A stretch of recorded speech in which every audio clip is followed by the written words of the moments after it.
ఒక్కటి చాలు తెలుసా?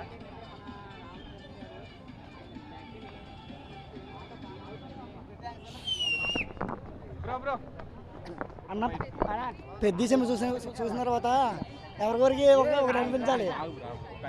మాకు కూడా ఏంటంటే ఇప్పుడు మేము ఇక్కడికి వచ్చి ఈ స్థాయిలో డ్యాన్స్ చేస్తున్నాం అంటే దానికి కార్ కూడా అయినా ద బెస్ట్ రామ్ చరణ్ చెప్పుకోవచ్చు.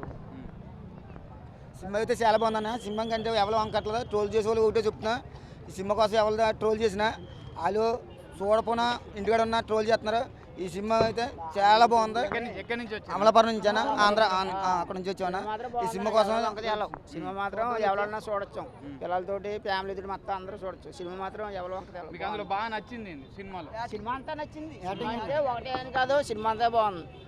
సో అమలాపురం నుంచి ఇక్కడ దాకా వచ్చారు కదా, సో అక్కడ మామూలుగా ఇక్కడ దాకా రావడానికి ఆ వాళ్ళు ఉన్నారు ఇక్కడ వాళ్ళతో కలిసి చూద్దామని సినిమా ఏంటంటే ఇక్కడ ప్రతి ఒక్కరు ట్రోల్ చేస్తున్నారు చరణాన్ని.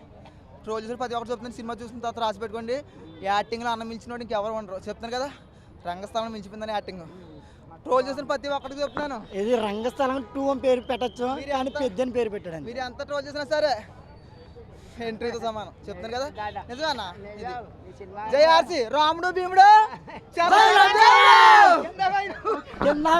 అమలాపురం అంటే ఏంటనుకున్నాం, కానీ హైదరాబాద్లో రామ్ చరణ్ స్థానం ఏంటో ఇప్పుడు తెలిసింది. జై రామ్ చరణ్.